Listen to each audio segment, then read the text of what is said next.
Welcome back to the Distressed Princess. In today's video, I'm doing all Dollar Tree DIYs, and they turn out so cute, you're going to definitely want to try some of these. Have you seen the boho footstools and ottomans that they've been having in TJ Maxx and all the stores? And this one in the picture is from Overstock.com, and it came with a nice little price tag. Well, on my last trip to Dollar Tree, which happened to be a Dollar Tree Plus, I saw these little footstools for $5, and I knew instantly I could recover these to look like one of those boho footstools to go in my house. Of course, when you get her home, cut off all of her tags and get her ready to cover. And I was showing you there her size. She's 10 inches by 10 inches, which is not much smaller. The one on Overstock was only 16. And the next thing you need are some of these bath rugs from the Dollar Tree. And I'm going to use different ones of these. That's why I have different colors, different patterns. And you can use the front side, you can even use the back side. So I grabbed up 3 of them. I actually did not wind up using the one with the black print, so I would recommend you could just buy 2 and that'd be fine. The next step was deciding how I wanted to cut these rugs up, what parts of them I wanted to use, and what kind of design I wanted to make on the top of the footstool. That's what I worked on first. So I decided that I liked this bluish gray color design on this one, so I'm going to cut that part of the bath rug out. And I cut the center piece out so that I just had the design part. I kept all the pieces over to the side because you don't know where you might need them on your footstool.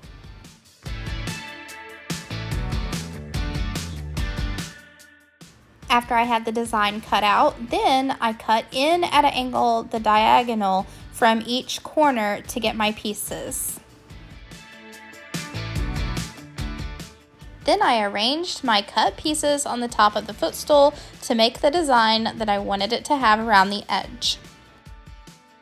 Depending on the design that you're trying to make on your footstool, you may or may not have pieces that have a gap, or they might not line up exactly perfect. But I will show you how to cover that with some trim before it's finished.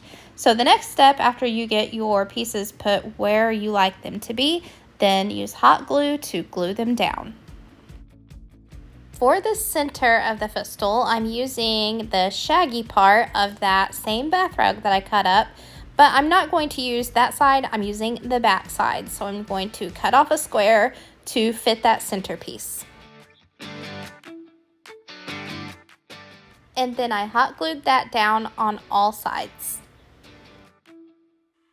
Now for the gap that goes around the square part in the center and also the gaps on the diagonal pieces of design, I cut some thin strips of the shaggy part of the same rug. We're still only working with one rug, and I'm going to put those shaggy pieces around where all the gaps are. It really makes it look like it was made this way. It makes your corners look seamless. It makes your design come together better. And it really just fits that boho style, I think. Next, we work on covering the sides of the footstool. And here's where I start using the second bath rug that I used in this project, because I thought I wanted different kinds of bath rugs and different textures, and this one was a little bit different than the other one, but I kind of regret that. I wish I would have just stuck with the same one that I was using for the whole side. So you'll see how I sort of wrap this around, and I don't cover the entire side. I could have, I really don't know why I didn't. But for whatever reason, I cut a strip that was about half of the width of the footstool. But if I had it to do over again, I would just cover the whole outside with this one piece. I had to cut 2 strips of that bath rug to go all the way around the footstool. And like I said, it's only going about halfway down the width. For the rest of the outside of the footstool, I'm using the shaggy pieces from the first rug that I cut off, and I am wrapping that now around to cover the bottom part. And I used the hem of the rug to go around the bottom edge so it was nice and finished. So you see why I don't know why I did 2 pieces. 1 piece could have fit and not have to do the 2 pieces, but you do you. I don't know why I did it that way. I just did. After I got the ends hot glued, then I went around the top edge of the piece, and so I made sure every piece was glued down very well. Now the top edge of that footstool now has a white piece of the rug showing that I didn't really like, so I'm going to cover that up with some tassel trim that I'm going to make out of nautical rope from the Dollar Tree. The first step in that is deciding how long of pieces you need to cut. So I just used the width of the footstool, or the height, whatever you want to call that, the height of the width of the footstool, and I'm going to cut my pieces of nautical rope according to that. I cut 4 pieces of rope that will be doubled over to make the tassels, and those 4 pieces will actually make 12 tassels because each piece of this rope will unravel and make 3 more. So 4 pieces with 3 unraveled pieces makes 12 tassels. Then you'll need some jute string, and I got a really long piece and cut it off, and then I tied 1 piece of my tassel rope to the jute string. So you'll see closer up in just a minute. I'll show you how I do this, but that is how I'm going to make my tassels. I'm just tying the jute string onto those rope pieces, and then I use a cat hair brush to brush them out to make their tassel-y strings. I did my tassels about 3 inches apart on my jute string. So I have my long piece of jute string, and then I take my rope piece and I drape it over where I want my next tassel to be, and then I tie a knot with my jute string. And then I tie another knot, making it a double knot so that it's really secure. Then I brush it out and make my next tassel. I went all the way down the line until the rim of my footstool could be covered. Then I hot glued the tassel trim all the way around the footstool where the tassels are. Then I went around the footstool and gave all the tassels a little trim. Now I still haven't covered up that white piece sticking up out of the top, so I'm going to use some of this burlap trim that you get at the Dollar Tree, and I picked the widest one, or the thickest one, and I hot glued that around, and that covered up that white piece very nicely. And that's how you get a boho footstool for less than $10 at the Dollar Tree.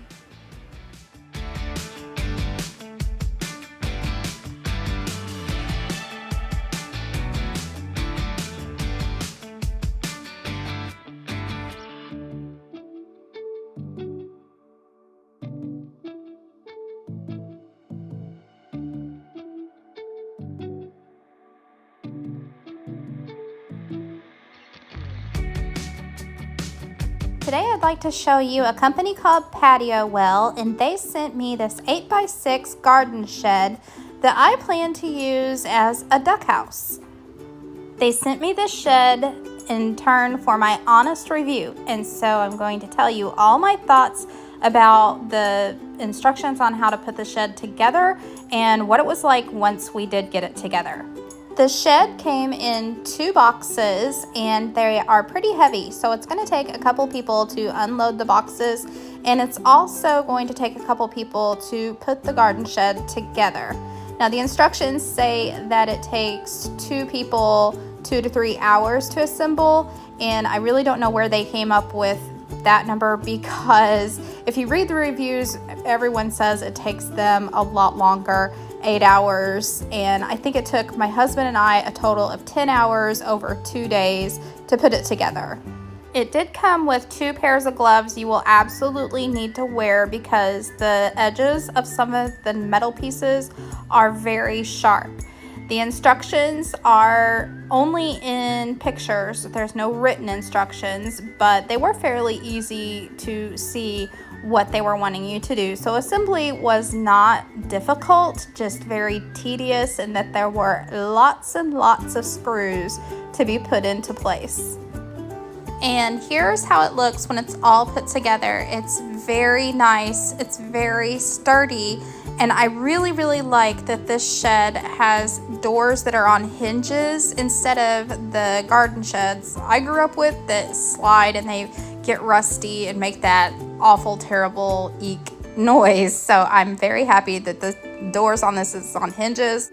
I also like that on the inside of the shed, one of the doors has these kinds of latches. There's one at the top and one at the bottom so that you don't have to have both doors open. I feel like this is also a good security measure so no one can break into your shed, and so you can see how that works. So you can absolutely store your garden tools, your lawnmower, and all that sort of stuff in the shed. We're using it for a duck house, so our ducks have somewhere warm to go when it's very cold out. We're going to put some straw in there and water down for them, so when the pond freezes over, they have somewhere to go. We do plan to secure the shed down because we live in an area where it can be windy at times, and we do get a lot of storms, so it will need to be secured so that it doesn't blow away.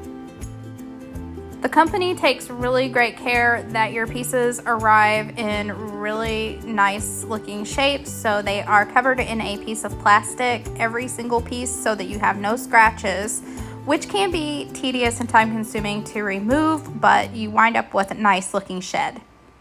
If you're looking for a garden shed, this would be a nice option to go with because it is competitively priced. It is better put together. It's better components, I guess I should say, than a lot of the others that I've seen online, like the lockable door and having the latches on the inside. Oh, and the hinges. That makes my day.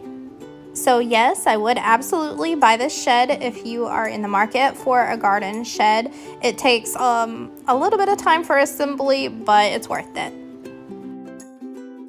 You'll find links in my description box for this shed and the website, and if you enter this code at checkout, you will receive 10% off your order, and this offer is good for the next 3 months. Now back to the Dollar Tree DIYs. The next Dollar Tree DIY can be done 2 ways. And so I've noticed that the Dollar Tree really has been stepping up their games, making some really cute canvas art, but they're kind of plain Jane just by themselves, so I wondered what I could do to elevate them.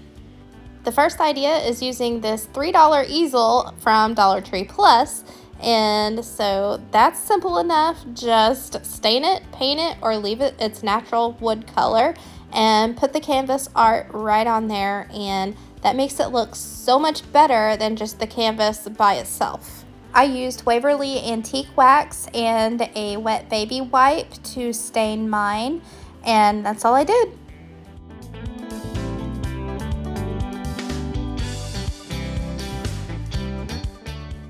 Option 2 is to go with the $3 wood panel from Dollar Tree Plus. And so we're going to use this side of it, so it's going to be like a frame. So a frame within a frame. So the canvas is going to sit inside of this wood panel, but first I wanted to stain it too. And I'm still using Waverly Antique Wax, but a different technique. I like to use a paintbrush sometimes, and I dip the paintbrush first into some water and then into the antique wax, like poured out into the lid there, and so it's a watered down antique wax.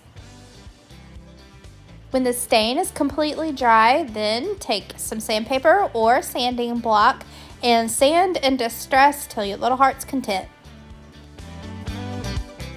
If your canvas has any hanging hardware, you'll need to remove that, but keep it because you might want to put it on the back of your wood panel. Then I used hot glue to attach the canvas to the wood panel.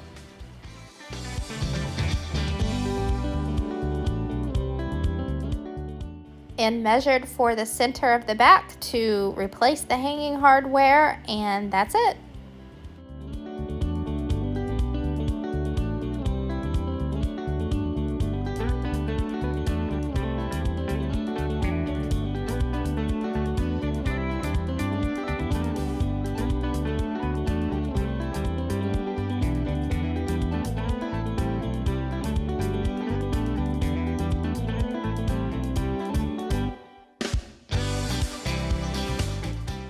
For this Dollar Tree DIY, I'm going to use the easel to display the art I'm about to make. And what I'm using is a black canvas from the Dollar Tree. I was so lucky to finally get my hands on one of these, and I'm going to do a reverse canvas. So that means I'm going to tear off the black canvas from the frame, which is really easy to do if you just run a utility knife alongside the staples so that you can take the canvas off without it tearing.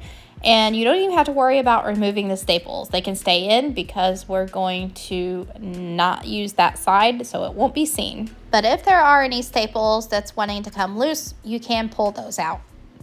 Now, you never know what you're going to get when you get down to these frames. This one had some green stuff on it. It looked like marker or paint, so I'll figure a way to cover that up. But sometimes they can also be in rough shape, and if it is, then take a sanding block or sandpaper and smooth it out.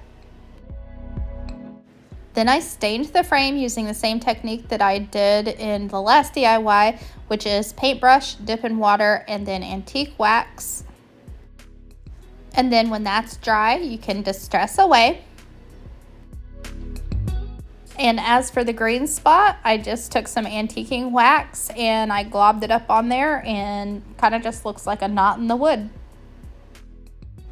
Then reattach the canvas back to the frame, and you can use hot glue to do this, but I decided to use my stapler. When you have your canvas attached back to the frame, then you can use your utility knife to trim off the excess. And I'm loving that black canvas on this stained frame. Now for the art to go in the center. Dollar Tree has the perfect thing.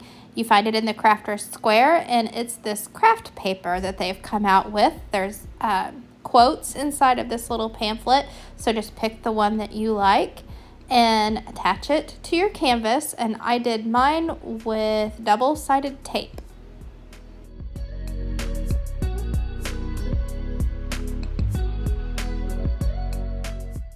And now I have something to display on my easel.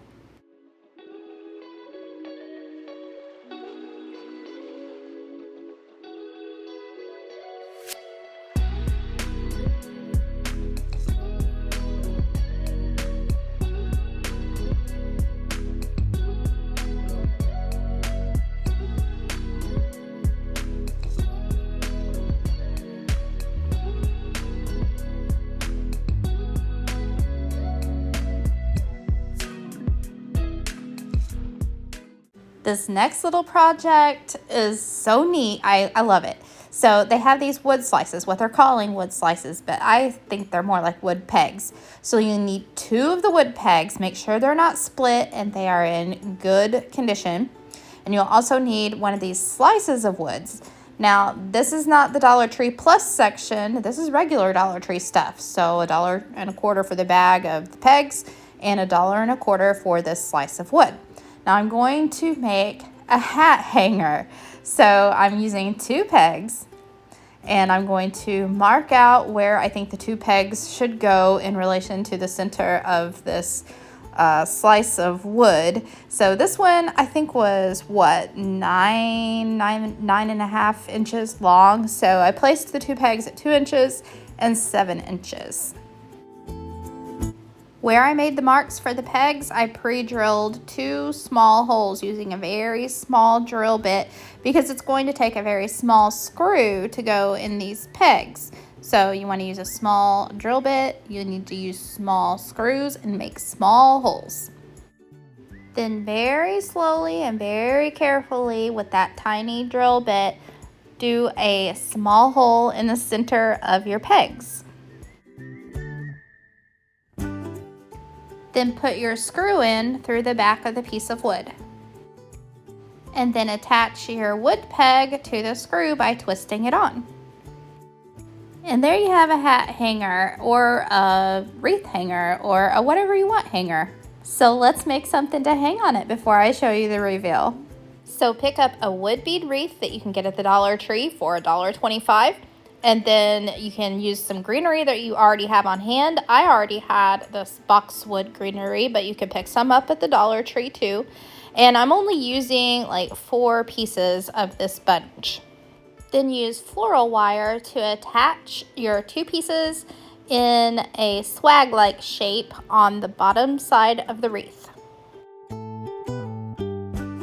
You'll also need to pick up some of these flower picks from the Dollar Tree. And I bought 2 bags of them, and I'm going to use some on each side and attach them with hot glue, but you will have to cut off their sticks.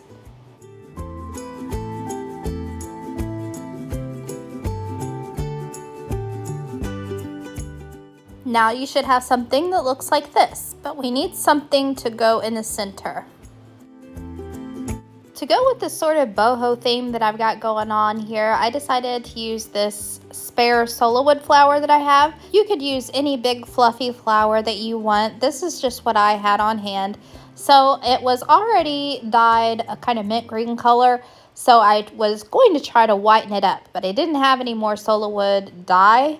So I'm using white chalk paint mixed with water, and I am going to dip the solo wood flower. It soaks up the paint, and although I didn't get like a really bright white, what I wound up with was a pretty grayish color. I did some more snipping on the flower pieces that were already on the wreath, and then I attached the solo wood flower in the middle with hot glue. This part is optional, but I wanted to add a hanger, even though it could hang just like it is, and I used some farmhouse ribbon from the Dollar Tree. So here's the hat hanger and the wreath together.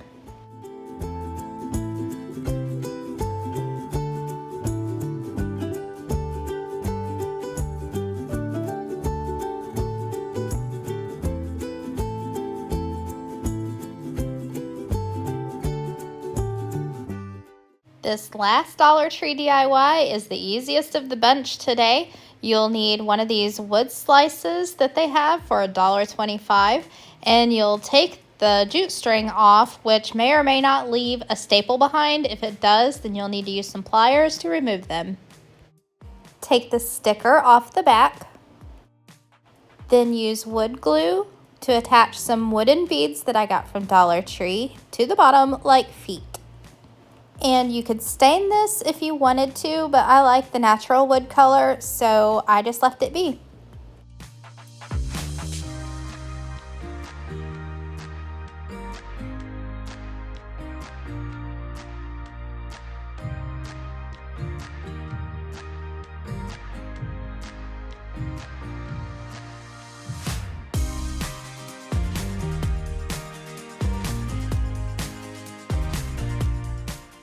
So tell me, what do you think of the Dollar Tree DIYs today? Do you think you'll try to make any of them? And did you have a favorite one?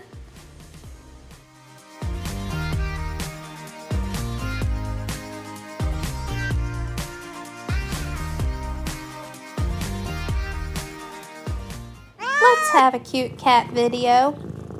It's going in this one.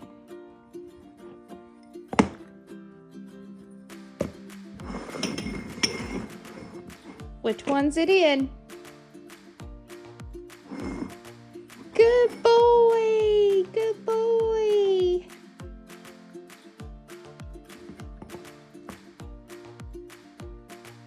Can you smell it? Do you know which one it is?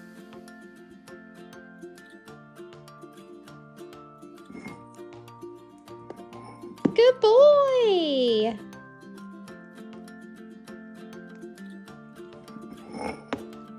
Thank you, thank you, thank you. My channel keeps growing. It's because of all you fabulous people.